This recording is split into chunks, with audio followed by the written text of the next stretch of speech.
اس بندے کو حق کے دھڑے میں چن لیتا ہے جو بندہ روڑے تو کھاتا ہے مگر حق کا رستہ چھوڑتا نہیں ہے. بولو سبحان اللہ. صاحبان جی علی وقار، تحقیقی گفتگو یہ ہے، بریلوی ہو، دیوبندی ہو، وہابی ہو، شیعہ ہو، اہل حدیث ہو، یہ سب کھیل کل کے لگے ہوئے ہیں. اور اسلام 1400 سال پہلے، بلکہ بابا آدم کے سر پہ جو تاج ہے وہ بھی اسلام کا تاج ہے. کوئی یہ کہے نا کہ جی نبیوں کے پاس اسلام نہیں تھا، اس کے پاس خود اسلام نہیں رہتا، کیونکہ نبی پر ایمان لا کر ہم اسلام کی عزت پاتے ہیں. اسلام کی سرزمین پر جو ہماری نیشنلٹی لگتی ہے نا کہ ہم مسلمان کہلائے، آمنت باللہ و ملائکتہ و کتبہ و رسولہ، رسولوں کو تو مانتا نہیں اور کہتا ہے ان کا کوئی اور نظام تھا.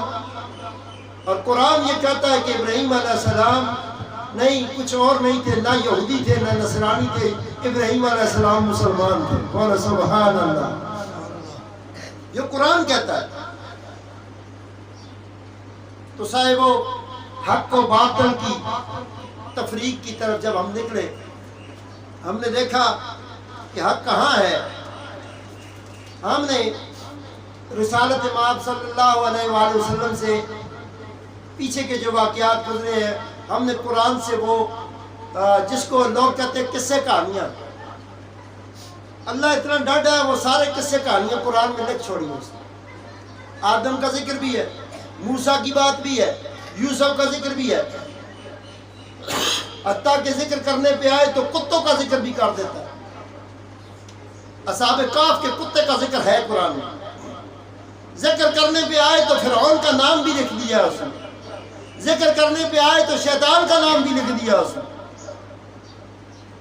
تو کیا بتانا چاہ رہا ہے؟ اللہ کہتا ہے کہ میں جب بات کرتا ہوں تو میں مچھر تک کی مثال دینے سے دریغ نہیں کرتا ہوں، کیونکہ میں باتوں کو چھپاتا نہیں. حق یہ ہے لوگوں، آدم کے ساتھ جو ابلیس شیطان آیا، اللہ نے اس کو سب کو اختیارات دے کے بھیجا کہ اپنی جو ہے بیس یا اپنی فاؤنڈیشن وہ بتلاؤ تم کس طرف کے ہو. لوگوں، جو حر تھا وہ آیا تو یزید کے ٹولے سے تھا، لیکن جب اس پر نگاہ حق والوں کی پڑی تو قرآن کہتا ہے یخرج من الظلمات الی النور، اللہ نے اس کو ظلمات سے نکال کر حسین کے نور کے ساتھ بھیج دیا. تو یہ لازمی نہیں ہے کہ اگر کوئی کافر پیدا ہوا ہے، کافر کوئی عیب نہیں ہے. لوگ کہتے ہیں جی کافر بہت بڑا عیب ہے. یار کافر عیب ہوتا تو یہ جتنے صحابی ہوئے یہ سارے کلمہ پڑھ کے ہوئے ہیں نا. اور کافر عیب ہوتا تو کافر تو نبی پاک کو صادق اور امین کہتے تھے. لوگوں، کفر کا نظام برا ہے، کفر کا طریقہ برا ہے، کفر کا معیار برا ہے. وہ کفر جو ہے وہ شیطان کا جو ہے ترجمان ہے. وہ سسٹم کے اندر وہ پیغام عام کرنا چاہتا ہے کہ جو شیطان کا بنایا ہوا طریقہ ہے. وہ خدا کی وحدانیت کو نہیں مانے گا، وہ نبی کی رسالت کا انکار کرے گا، وہ رسول اللہ کی اولاد کا انکار کرے گا، وہ رسول اللہ کے صحابیوں کا انکار کرے گا، وہ اللہ کی کتاب کا انکار کرے گا، وہ آخرت کے دن کا انکار کرے گا. یہ سسٹم ہے کفر کا.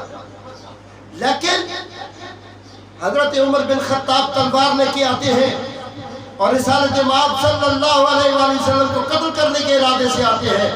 لیکن جب رب کائنات دل کو پھیر دے، جب اللہ کی ذات دل کو پھیر دے، کفر کی سیاہیاں مٹ جاتی ہیں، محمد کے نور سے قلب روشن ہو جاتے ہیں. زور سے بولے سبحان اللہ. سب کی آواز ہے، بولے سبحان اللہ. صاحبان جی علی وقار، یہ ہے مکے کے کافروں کا رویہ کہ حضور کے پاس امانتیں لا کے رکھتے ہیں،